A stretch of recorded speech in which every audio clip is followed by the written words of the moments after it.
Tēnā koe whānau, Dion Jensen here, founder of Success for Soldiers and the Line Academy. Special guest appearance, the Honourable Ron Mark, Minister for Defence and Veterans, New Zealand. Thank you for coming on. Tēnā koe, sir. Oh, kia ora. Tēnā koe, Dion. Good to see you, mate.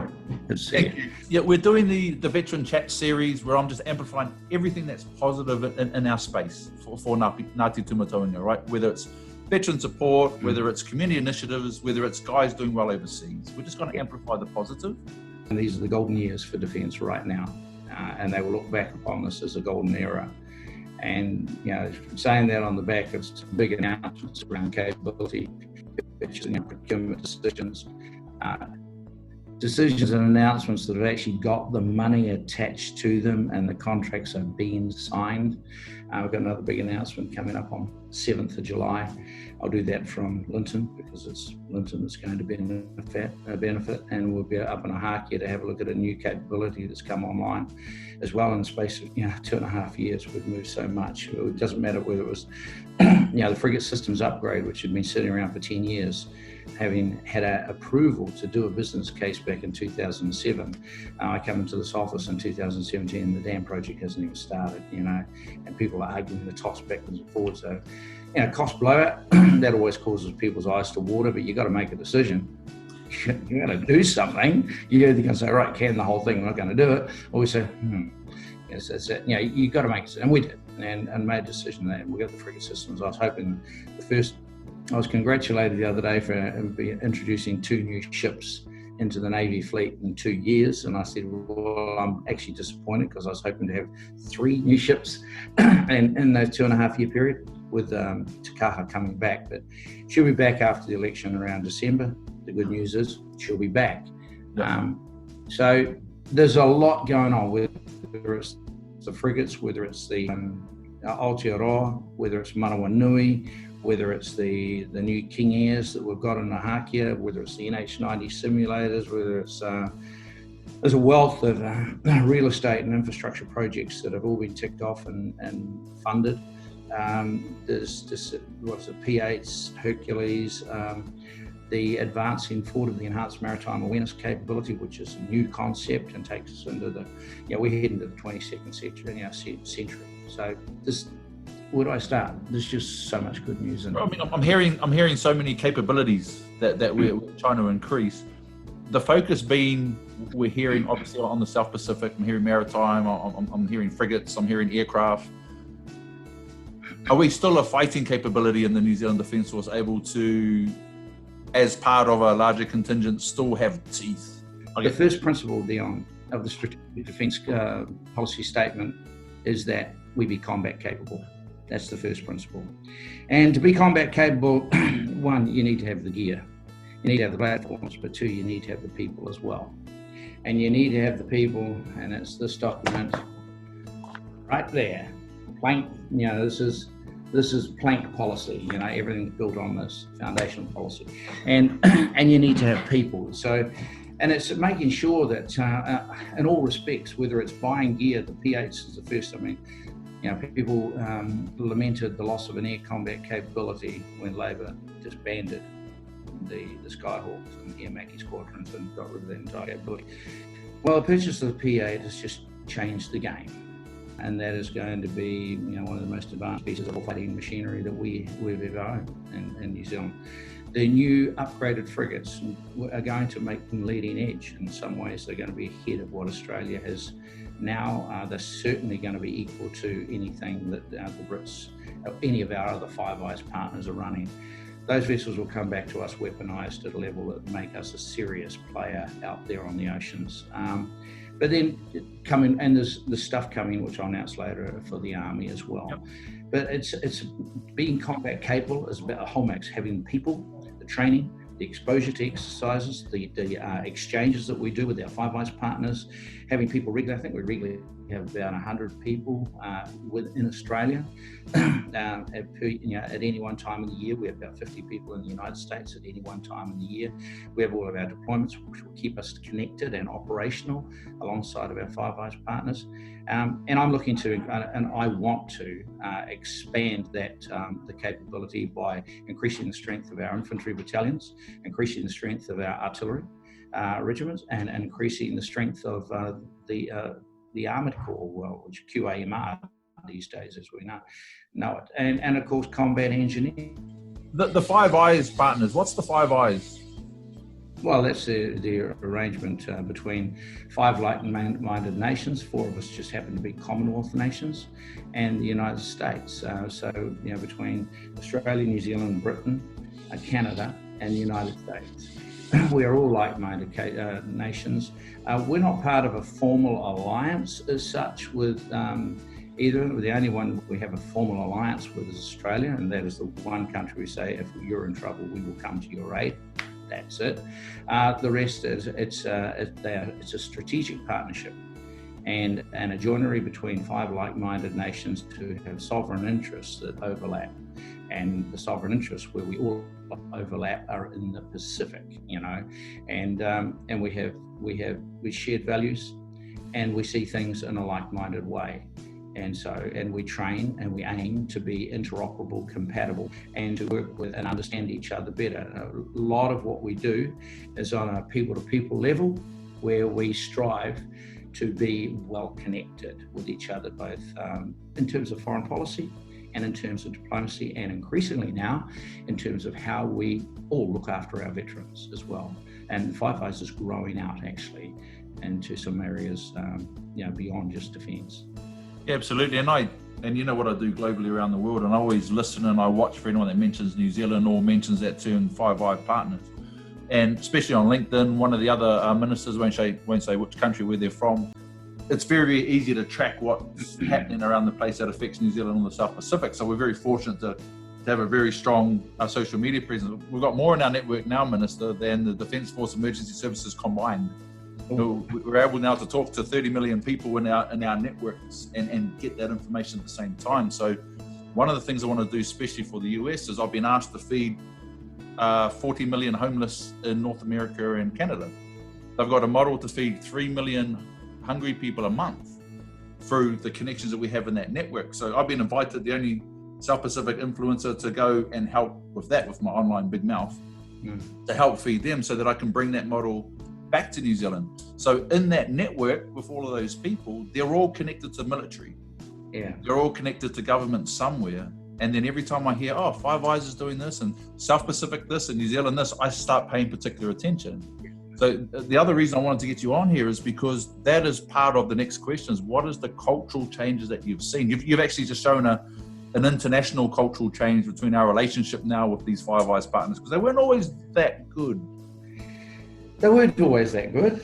We don't dwell on that too much, although when I'm talking to my Chinese counterparts who try to encourage me not to take sides and to be open, and China is our friend and China wants to work with us, I always say, look, I understand what you're saying, and you need to remember there was a time when we were way out in the cold, and we had declared ourselves nuclear free. We went that extra step, which some of us still struggle with, banning nuclear propulsion. Did that win us friends? And no, it actually cost us a friend for a long time. And then we had Britain, who left us and went and joined the EEC and dumped us, and then joined the EU and went back at the negotiating table with Britain again. So, as I said to my Chinese friends, I would like to think that you're fully aware of the fact that we are an independent nation. Correct. We make up our own mind on things. We don't always agree with our close buddies who we've fought wars with and alongside of for a long time now. And good friends can have arguments and still be friends. And there's some things that you, China, need to explain to us too, because you're that sort of friend, one I will talk bluntly to and ask for please explain on. And I expect you, as my good friend, to be truthful and honest and stick to your word. Because all my friends do, and so we have those kind of. So I think the major cultural change. Well, I think we tend to respect frankness and openness, and we don't take offence easily. So if that's a cultural shift in the way in which this government has operated compared to other governments, then give it a tick, because I think it's a positive one. I think in the Defence Force as a whole, the one that I'm loving, because it's given us such a combat edge and a defence diplomatic edge, has been the shift towards understanding, accepting and adopting tikanga Māori, and the Māori culture it's no longer a case that the Māori culture is embedded in the Defence Force. It's the fact that the Defence Force is embedded in Māori culture and has embraced it wholesomely and completely across all three services now. And it's not just tokenism, it's the way they operate. When you sit there and you see a senior Pākehā officer stand up and give a 5-minute mihi in te reo Māori before he cuts into a speech, you go, whoa, that's impressive.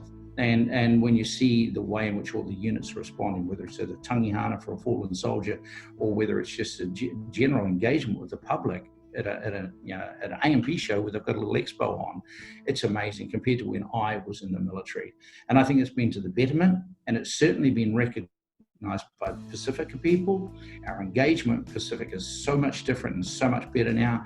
And if Firebase Partners are asking us to lead them, they got the gear, but we got something special, which enables engagement with Indigenous people, culture more broadly, and in combat, women in the Defence Force.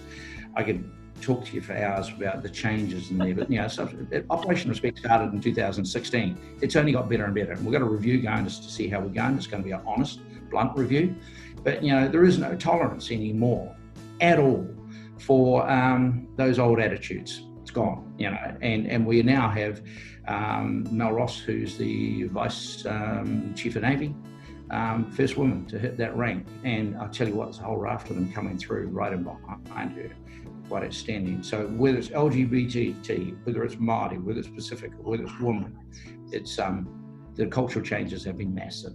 But what I like about how we've done it in New Zealand is slightly different. And I was fortunate enough to, and I don't play politics, I deal with people, as you all know. When I spoke to Helen Clark, former New Zealand Prime Minister, in Singapore, at a women's empowerment event where I was there as the founder of Protecting Women, looking after my sisters on one side, I talked a lot about quotas, where I never want to see tokenism or quotas. I want to see the best person get the job, but everyone have equal opportunity to compete. And so now when we say we've got women at these ranks in the Defence Force and women doing this, and this, it isn't because you got to have 5 women. It's because this woman is the best person got in that role. Let me tell you, Dion, if people want to question the resolve, I mean, the Defence Force is the irony. The first government agency ahead of the Prime Minister's office, ahead of the Ministry of Women's Affairs, to sign the United Nations Convention for the Empowerment of Women and to adopt all of its principles. Okay, we got the Prime Minister to host the signing of that, the ceremony and the signing of that document at Premier House. And I did comment to her, the Prime Minister, when are all the other ministers going to follow suit? Because I don't see it. And that's first. But coming back to the tokenism or the quota question of whether someone's qualified, a little known fact, all right? One of the most astonishing captains that I've ever had the privilege to be briefed by on board her ship, Otago, was Lorna Gray. Okay, now Lorna Gray took that mission down into the Southern Ocean and hit some, you can see it on YouTube, and hit some pretty appalling weather and sea states. Our ships are struggling down there, given climate change, given what's happening in the sea states down there. That's why I'm hoping to get a paper up before the Parliament lifts to get the approval to kick off and to start the work on developing a design of a Southern Ocean patrol vessel specifically designed for the Antarctica Ocean. Because nothing up in the Arctic matches this, so we have to have a purpose-built. So suffice to say, Otago isn't quite suited to those conditions down there anymore, and she hit some sea states, and she had to make some pretty awesome decisions as to how to handle that vessel or lose it. She did an astonishing job and not only brought a ship home, but all brought her people home untouched. And you only got to look at the video footage of the sea state, the waves that she was hitting. It's high. This is unprecedented. And then there's Captain Lisa Hung, who commanded Te Mana at the last RIMPAC and commanded the Op 4. and in their own words, inflicted a surprising level of damage on the main fleet, which gives them cause to rethink. She then went on, we're using Te Mana with all of its dated gunnery technology to blitz rodeo and win the gunnery competition. So is Lisa Hunn a competent, capable naval commander? Oh yeah, she's not there just because she's a woman. Let me assure you of that. And there's more, whether I'm talking Mel Ryan, Angela Fitzsimons, who was in Mali, or there's a host of them, you know. Or Lisa Ferris, who heads our legal division. These are top caliber officers, let me assure you of that. And that's why that has to be covered here in this particular interview, Minister, because this goes to lots of other people in my network. Yeah. Because we're looking at, and people forget this very important point, any military in the world is a cross-section of society at the time. Oh, yeah. Yeah. My expertise is in society at the time. My expertise is in psychosocial implications around the world. What is the psychosocial impact of this particular group of people in this particular circumstance? That's where I'm drawn to now.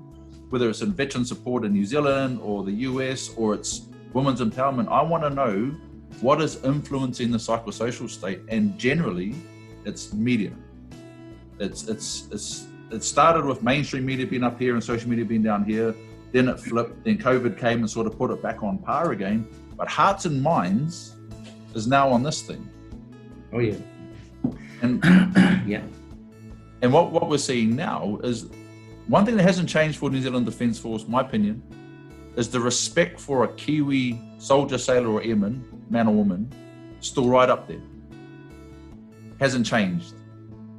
For capability, history, intent to be able to do their job. That standard has never dropped. There is not one person, even the guys that we don't get on with, that says that Kiwi soldiers, sailors, airmen aren't up in the top in the world. And I think it's a very important point to remember is generally the only time we have these interviews, generally the only time people put their voice to something is when something is going wrong. And it's so important that we start with what is going super well for the Defence Force at the moment. We've still got some of the top operators in the world, and we can do it in cultures that other people can't do it. I mean, I spoke to the National Affairs at Victoria University on Tuesday evening, and I made that very point. We were talking about, I'd mentioned the fact that we have what we consider to be 3 high-end capabilities. When I came in as the minister, I was briefed on our 3 high-end capabilities, and I said, well, you're wrong. We've actually got 4. And they said 4, and I said, yeah, I'll accept your frigates. They're a high-end capability. I accept your P3s. That's a high-end capability. And I accept our special forces. They're definitely high-end. They're the 3 high-end capabilities. But the 4th is our people. Our people are outstanding. And what gives me the hugest confidence and pleasure is that, you know, we're all prone to talk about in our day, how good it was back in our day. And we point to all the successes. You know, I can go back to when the P3s were taking part in the Fincastle Trophy in the UK, you know, against Europe's best. They would go up there and hunt submarines and win it time after time after time. Well, you know, fast forward from the 1970s to 2020, and our crews of our P3s, who are not the same people, very often these are the daughters and sons of the people that I serve with, are still rated as the top and the best in their field, you know. And it's not just our special force capability, and our line infantry are so much better, and better than me, better than our guys in our time, but better than all of those that they serve alongside of, in the humble to boot. I think, you know, where we need to do better is how we support them and how we look after them when they've done their shift. Exactly right, and you're probably one of the few that's known my history all the way through to where I am now, front row seat to most of it. Well, flagged and bagged for helping you. Yeah, look, we haven't been shot at by the same people. We're not heading in the same direction, right? So yeah, we're taking rounds in the same direction. Don't miss. Yeah, well, we're so far out of range now, and there's not a sufficient caliber to put us down anymore. And that's why there's now a huge responsibility. So when I talk about the veteran support space, yeah, as soon as it comes back to family, everything stops and everything works. And I'm a huge student of Peter Senge or Peter Senge, whatever you want to call him, fifth discipline, interconnectivity, today's solutions for yesterday's problems, today's solutions will be tomorrow's problems. So yesterday's solutions of having a department for every single person and every single race and every single religion was seen as a solution so they could have a voice. But that's now become today's problem, as we've got all these different veteran support groups, we've got all these different this, all this, everything's segregated and divided. Now, if you try and do the same model of command and control for obedience, the world has moved past control and obedience. Greta Thunberg was 13, had a tantrum on social media and got a Nobel Peace Prize, people. So control and obedience does not work in the world. Yeah. It's now influence. So in the veteran support space, there's a core group of organizations that honor things first and all have a little piece to do things positively. The gap that I'm seeing is the Defence Force is still not listening to the world leaders when it comes to how to operate an organization, which is corporate. Now, every corporate organization has outside consultants.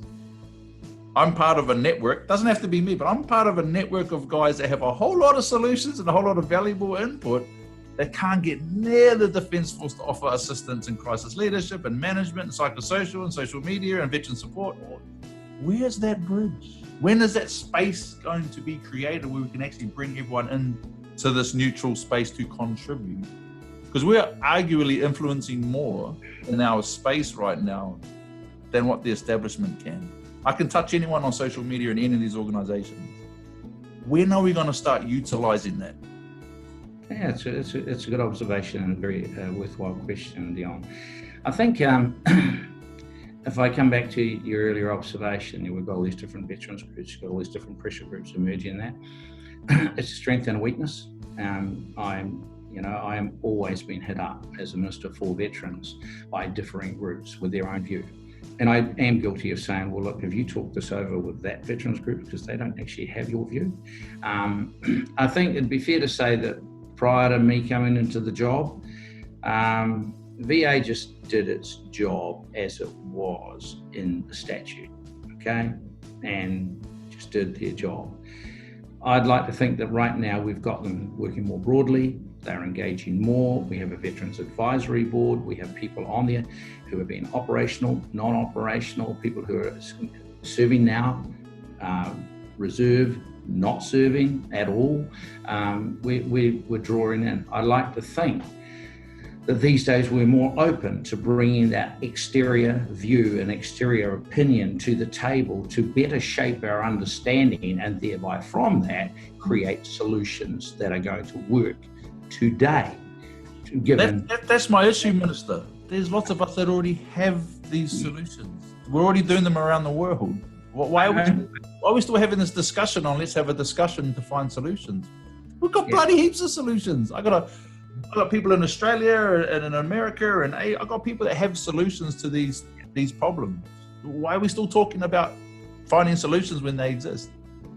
Well, there are those who have been at the table and have offered up solutions in the past that have been rejected. Yep. I like to think we're in a far more open space now, where our ears and minds are open to hearing about these solutions that other people have. I mean, I'm ever hopeful that, we've already started that, but I guess to be fair, we've done it in-house in a way, even engagement with Veterans Affairs Five Eyes. It surprised me that we have been able to answer a lot of their questions and we have been able to steer some of them. They have bigger problems than us simply by virtue of the fact that that's so much larger. But in actual fact, we're actually opening up and listening to more to people like yourself and to people like, but sometimes it takes a long time to turn a ship around the size of Queen Mary. That is taken, and I can honestly, you and I know the conversations that I've had in the PTSD space and getting people to read a book, just read a book and take this alternate view from a person who's not a clinician, but who is a battle experienced soldier. And this is another huge positive now is I know so many other people now that have written books with different, that are Amazing. So it was absolutely blessing just to at least be one of the first to do it, to now open the doors for other people. And this is a really interesting way. We call it the platoon commander strategy, right? So we know this. We've all done it. Where if you want something to happen, you almost have to half suggest it so that it gets taken, someone else's name gets put on, and it happens. Yeah. So long as it happens is what's important. Yeah. It's shifting the attitude and the view and creating a better vision. And it's having, I like to think we've got a new set of commanders in who have a wider vision. I like to think they're more open in their minds, and they are. I think that what has been useful is a better engagement with other people outside of the military by the command warrant officers. Douglas, he was open and listening, and I haven't seen in my time in this position. I like to think that our commanders are receptive to hearing other people's experiences and solutions that have worked. And where they're not, watch the space. Yep. Understood. When I was talking to my family about this interview, I always ask a magic wand question, and I'll save that one for you for the last question. I asked everyone, in your position, in your space, if you had a magic wand, you could do something, what would it be? That got flipped on me. When my mum actually said, son, if there's one thing that you could get the minister to do, knowing what I know in the veteran support space, what would it be? And it was one little thing that I want to share on this interview, is once a serving member of the New Zealand Defence Force goes on qualifying operational service and comes home, why are they not immediately loaded into Veteran Affairs database as having qualifying service? They're already set up for when they leave. They go, okay, when you leave, you're already registered as a veteran, and if you need anything, there it is. It's such a small little gap. Why can't we close it? You got my office bugged.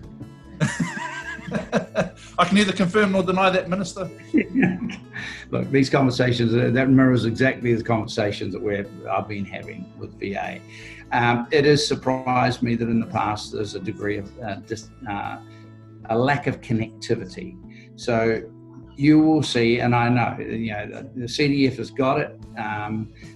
Bernadine, Chief Executive Officer of VA, has got it clearly. There's been a transformational shift in how people are thinking right now.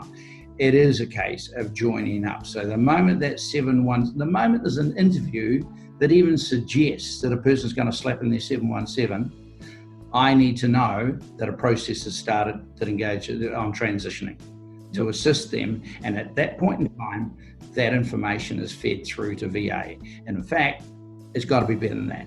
It's got to be that the moment people, the complicating factor in there is that we're asking this question around the definition of a veteran anyway, and what is a veteran in today's terms? Who should be considered to be a veteran? So that's probably going to move the stones again, the paving stones again. But even where it is right now, you're exactly right. We're having those conversations. I am happy where we're tracking. We have far better information exchange going on, and I've got more funding now for VA than they've ever had. There's an extra $4 million over the next 4 years, and then they've had a lump of about 800,000 from the COVID Recovery Fund to get data sharing capacity, to increase their staffing levels for a start, so that they can handle the case flows, so they can. And what we've lacked in VA, and I'm trying to push forward in this area, is any money at all that allows us to do research on ourselves, what our cohorts look like, what their age groups are, what their difference in that deployment to that deployment, what problems are like from this one, and how should we shape and structure in VA to meet those things when they do appear on the horizon, when they do come into range, so we can engage them effectively. And all of that is part of a wider problem that we have. We don't have data, we don't have good information sharing, we don't have the funding to do the work, we don't have the mandate in some cases to do the work. We are attempting to address all of that right now.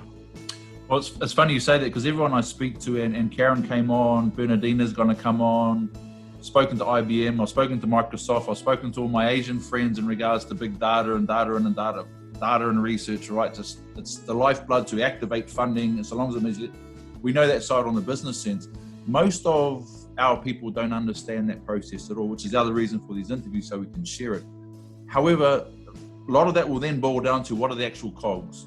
And what we're going to find, because this is exactly what happened in Australia, this is exactly what happened in the UK, it's exactly what happened in the US, and we're doing exactly the same thing, and we're going to have exactly the same result, is the data will just prove what everyone's been saying all along.